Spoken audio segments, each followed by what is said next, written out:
আমি সম্প্রতি গিয়েছিলাম আমেরিকা সফরে। সেখানে নিউ ইয়র্কে একটা বক্তব্য রাখতে গিয়ে আমি বলেছিলাম, জামাতে ইসলামী যদি দেশ পরিচালনার সুযোগ পায়, কর্মজীবী মহিলাদের কর্মঘণ্টা 3 ঘন্টা কমিয়ে 5 ঘন্টা করা হবে। আরে যাই বলছি, বাংলাদেশের বঙ্গোপসাগরে জোয়ার শুরু হয়ে গেছে, চতুর্দিকে সমালোচনার ঝড়। হায় হায়, কি বলল জামাতের আমির সাহেব, এখন তো আর মহিলারা কোনো কাজই পাবে না। যারা বিভিন্ন কাজে নিয়োগ করবে তারা বলবে, বাবা আমার এই 5 ঘন্টা দিয়ে 8 ঘন্টার বেতন দিয়ে আমার তো পোষাবে না, আমার দরকার নাই মহিলা কর্মজীবী, মহিলা কর্মকর্তা আমার প্রয়োজন নেই। কারণ মালিক টাকা খাবে কেন? আরেক দল বলতেছে, যাও মহিলারা একটু রুজি রোজগার করতো, রাস্তাটা দিলেন আপনি বন্ধ করে। ভাই, একদিনে সব কথা বলা যায় না। বিবেচনা না করে, চিন্তা না করে এই কথা বলি নাই। আপনি কি আরেকটা মিটিংয়ে একজন প্রশ্ন করছে ভার্জিনিয়ায়, যে আপনি বলেছেন মহিলাদের কর্মঘণ্টা কমিয়ে দেবেন, এটা কি বৈষম্য না?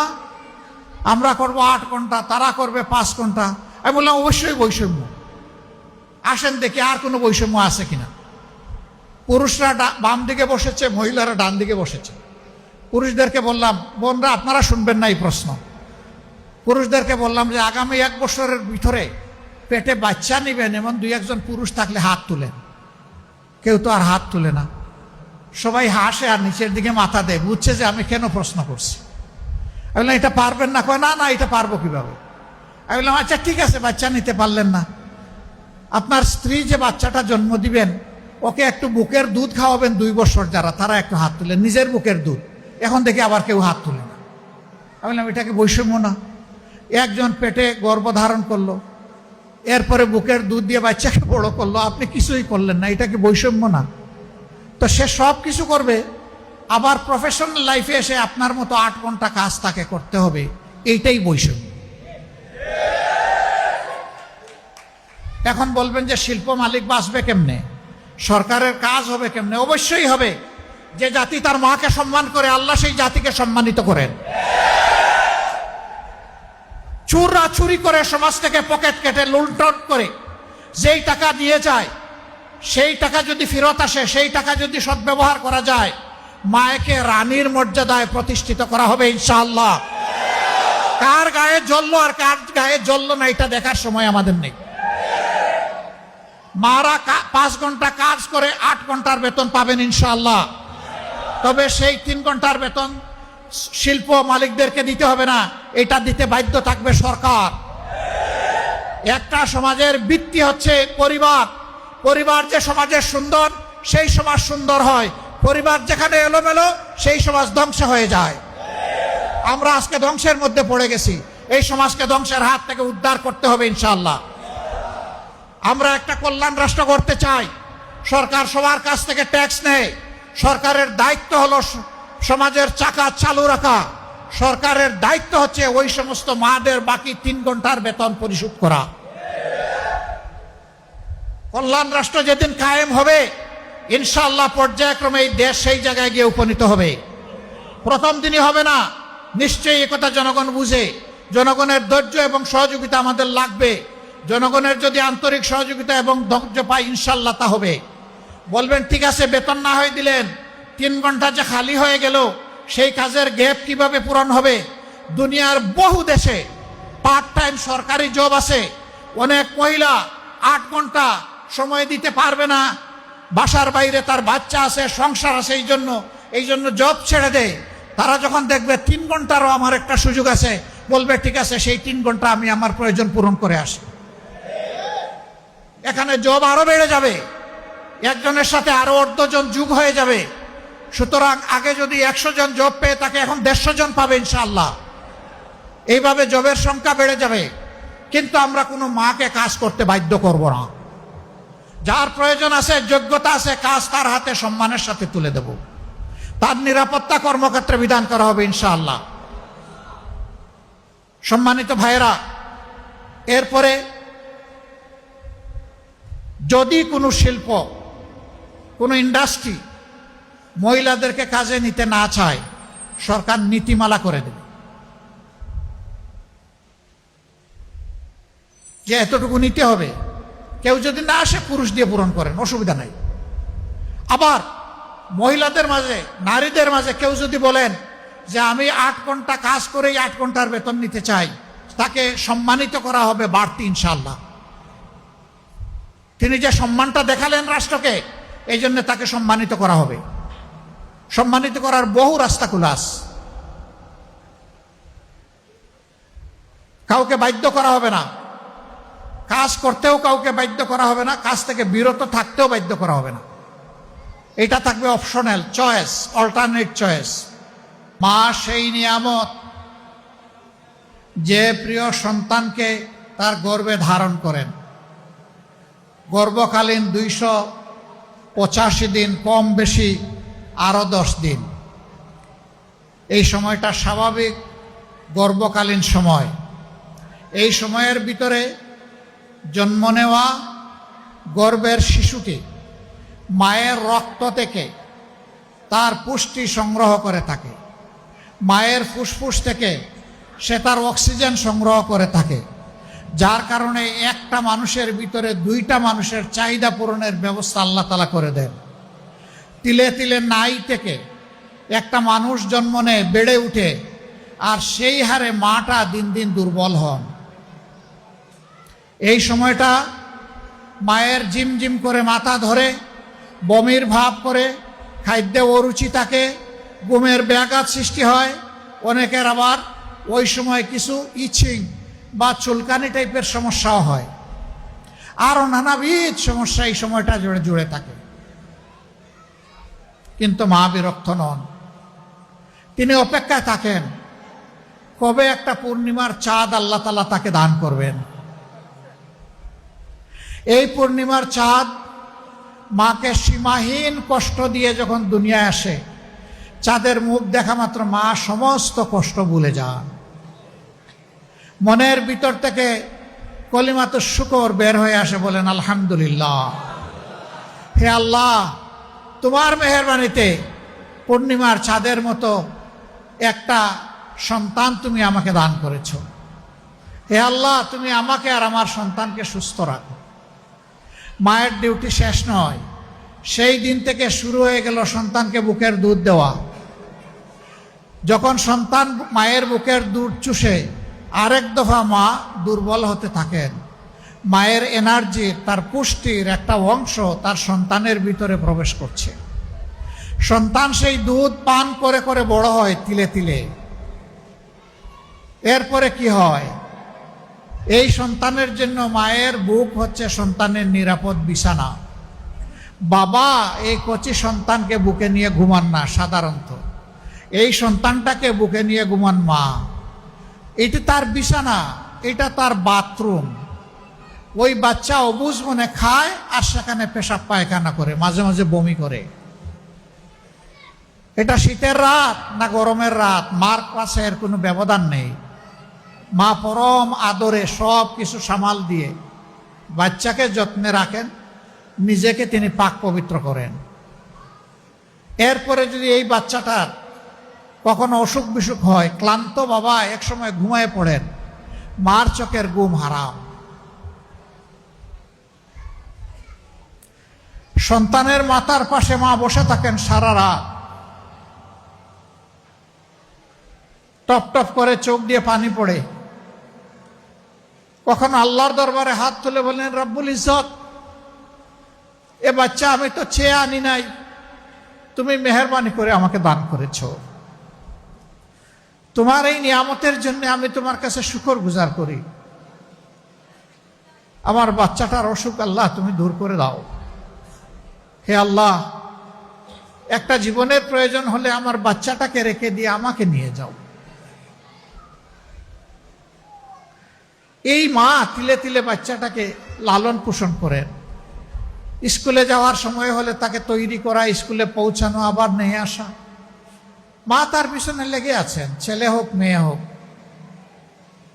এরপরে এই শিশুটি একদিন কিশোরে উপনীত হয়। কৈশোর থেকে সে যৌবনে যায়। ছেলে হলে কর্মক্ষেত্রে প্রবেশ করে, মেয়ে হলে আদরের এই দুলালিকে লালন পালন করে, লেখাপড়া সম্পন্ন করে, মানুষ হিসাবে গড়ে তুলে সারা জিন্দেগি তার পিছনে যত্ন করে, সে যখন যত্ন করার জায়গায় আসলো তখন একজন যুবকের হাতে তাকে উপহার দিয়ে তুলে দিলেন। এই যে একটু আগে আমাকে এখানে ফুল উপহার দেওয়া হয়েছে, আমি তাদের প্রতি কৃতজ্ঞ, তাদেরকে ধন্যবাদ জানাই। আপনারা দেখেছেন এই ফুলটা দেওয়ার সময় তাদের মুখের মধ্যে খুশির একটা ঝলক, আমারও মুখে খুশির ঝলক। এরপর মানুষ যখন মানুষকে কোনো উপহার দেয়, অন্তরের মধ্যে তার একটা আনন্দের ঢেউ খেলে যায়। কিন্তু দুনিয়ায় একটা উপহার তার ব্যতিক্রম। এই উপহারটা হচ্ছে ওই যে যুবতী যাকে তিলে তিলে মা গর্ভে ধারণ করেছিলেন, বুকের দুধ খাইয়েছিলেন, বুকের বিছানায় বড় করেছিলেন, লালন পালন এবং শিক্ষা দান করেছিলেন। এই উপহারটা তিনি যখন একজন যুবককে দিচ্ছেন, তখন মা বাপের চোখের সমস্ত পানি পদ্মা মেঘনা যমুনার মতো বইতে থাকে আর টপ টপ করে ঝরে। শাড়ি দিয়ে আঁচল দিয়ে বারবার মুছেন, কিন্তু ওই পানি কোনো বাধা মানে না। মা বাবার মনে তখন একটাই কথা, ওরে বাবা, একটা গোলাপের চারা লাগিয়েছিলাম, এটার নিচে পানি দিলাম, সার দিলাম, কীট পতঙ্গ থেকে রক্ষা করলাম, আগাছা নিংড়ালাম, যত্ন নিলাম, আমার গাছটা বড় হলো, ফুলের একটা কলি ফুটলো, তার থেকে গোলাপ, এই গোলাপ আজকে তোমাকে আমি বাবা তোমার হাতে তুলে দিলাম। এখন সৌন্দর্যও তোমার, সুগন্ধ তোমার, শুধু একটা কথা, আমার গোলাপকে তুমি একটা যত্নে রাখবা। এই সময়টা অনেক বড় কাঁদে মানুষ, তো শ্বশুর শাশুড়ির চোখের পানি দেখে তারও কান্না আসে। এই মানুষটা একটা অজানা জগতে এসেছেন। আপনি তো আপনার মায়ের ঘরে, বাবার ঘরে আছেন। এখানে আসার পরে একটা ক্লেশ শুরু হয়। যিনি বধূ হয়ে এই ঘরে প্রবেশ করেছেন, সবাই তার কাছ থেকে সব কিছু চায়, যেন তিনি একটা ফিরিস্তা, তার কোনো চাহিদা নাই, সব কিছু উজাড় করে শুধু তিনি দিতেই থাকবেন। তার যদি সামান্য কোনো ভুল ত্রুটি হয়, খাতার মধ্যে লিখে লিখে রাখে, আজকে অতটা সময় ভুল করেছে, মানে মনের খাতায়। মেয়েটির স্বামী যখন করে আসেন, মা বলে, বাবা, একটা মেয়ে বড় আশা করে এনেছিলাম, কিন্তু কি জানি মাঝে মাঝে কি সব উলট পালট করে। বাবা, না, বলবো না বাবা, তোকে বলে কষ্ট দিয়ে লাভ নেই। আসলে তিনি কিন্তু কষ্ট দিয়েই ফেলছেন ছেলেকে। ছেলের তখন আগ্রহ জাগে, মা ও কি করেছে একটু বলো না। মা তখন বলে, না তেমন কিছু না, তবে এই করেছে। তাই নাকি? তার কাছে তো আমি এটা আশা করি না। যদি তিনি বুদ্ধিমান পুরুষ হন, যদি তিনি দায়িত্বশীল স্বামী হন, যদি তিনি আল্লাহকে ভয় করা মানুষ হন, তাহলে মার কথা শোনার পরে মাকে বলবেন, মা গো, এ তো বয়স হয় নাই এখনো, বুঝের অভাবে করে ফেলছে, ইনশাল্লাহ আমি তাকে যেভাবে বুঝানো দরকার সেভাবে বুঝাবো, সে এগুলো আর করবে না, আপনাকে মায়ের মতোই সে এখন থেকে আদর করবে। আর যদি ব্যাককল হয়, বোসুজ কম হয়, যদি তার মেজাজ চৈত্র মাসের মতো গরম হয়, তাহলে এই তুমি কোথায়, এদিকে আসো তো, সামনে ডেকে এনে রিমান্ডের মতো জিজ্ঞাসাবাদ শুরু করবে। তোমাকে কি এই জন্য এনেছি? তুমি আমার মাকে এই করেছো, আমার বোনকে এই করেছো, আমার বাবাকে এই করেছো, আমার ভাইকে এই করেছো, আমার সন্তানদের সাথে এই করেছো, তুমি কি পেয়েছো? তোমার কাছে কি আমি একটু শান্তি আশা করতে পারি না? আর যদি আরো খারাপ হয় তাহলে গালি একটা দিয়ে দিবে মা বাবা তুলে। এই মহিলা তখন ভাবে, আমি তো আমার বাবার সংসারে নাই, মায়ের সংসারে নাই, এসেছি একটা ভিন্ন সংসারে। আমার যোগ্যতা উজাড় করে তোমার মা, তোমার বাবা, তোমার সন্তানাদি, তোমার সম্পদ, তোমার ইজ্জত সব কিছুর পাহারাদারি করে আমি মানুষটি তোমার যোগ্য হলাম না, তোমার মন খুশি করতে পারলাম না, হায় আল্লাহ আমি কোথায় আসলাম। তার হৃদয় ভেঙে খান খান হয়ে যায়। কিন্তু যদি স্বামী বুদ্ধিমান হয়, স্বামী যদি সত্যিকারের ইমানদার হয়, সে কি করবে? সেইটা করবে না।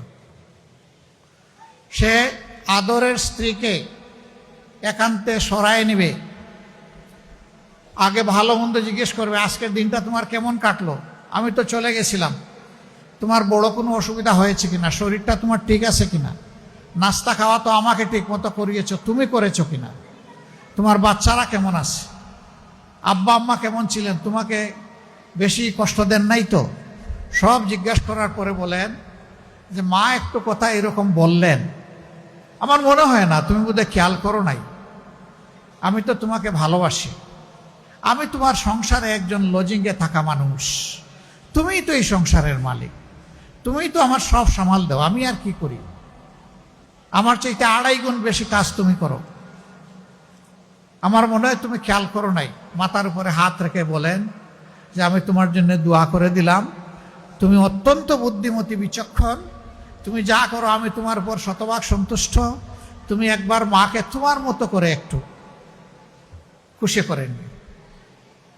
এই মহিলা তখন নিজেকে গৌরবান্বিত মনে করবে যে আমি একটা ভুল করার পরে আমার স্বামী যে কায়দায় আমার কাজের স্বীকৃতি দিলেন, অ্যাপ্রিসিয়েশন দিলেন, এমন স্বামী কয়জনের কপালে জুটে। আল্লাহর দরবারে সেজদায় গিয়ে শুকরিয়া আদায় করবে আপনার জন্য যে আল্লাহ তুমি একটা শ্রেষ্ঠ স্বামী আমাকে উপহার দিয়েছ, তোমার দরবারে শুকরিয়া, আলহামদুলিল্লাহ। তার উৎসাহ বেড়ে যাবে, শক্তি বেড়ে যাবে, এবং ঠিকই আপনার সংসারকে সোনালী সংসার হিসেবে সে গড়ে দেবে। সাবধান, কখনো আপনার স্ত্রীকে আপনার মা বাবা সন্তান ভাই বোন কারো সামনে কখনো আপনি শাসন করবেন না, কোনো কথা বলবেন না, বলতে হলে আলাদা করে সম্মান দিয়ে। আমার ব্যক্তিগত অনুভূতি, যে কোনো স্ত্রীলোককে, সে আমার মেয়ে হোক, আমার স্ত্রী হোক, আমার বোন হোক, আমার মা হোক, তাকে মায়ের জাতির মর্যাদায় দেখলে আপনি সম্মানিত হবেন। এক চালাক আমার সহকর্মী একদিন বলে যে জনাব, স্ত্রীকে কি হিসাবে দেখব? বললাম ওয়েল, স্ত্রীকে স্ত্রী হিসাবে দেখবা, ওই স্ত্রীর মা বাপের চোখের পানির দিকে তাকাইয়া তাকে সম্মান করবা, ভালোবাসবা, আর তোমার সন্তানের মা হিসাবে তাকে তুমি শ্রদ্ধা করো। তুমি যেমন ভাই চাও যে তোমার মাকে সবাই সম্মান করুক, তোমার সন্তানরাও চায় তাদের মাকে সবাই সম্মান করুক, তুমি সহ। এরকম যে সংসার গড়ে উঠবে, এটা হবে জান্নাতি সংসার।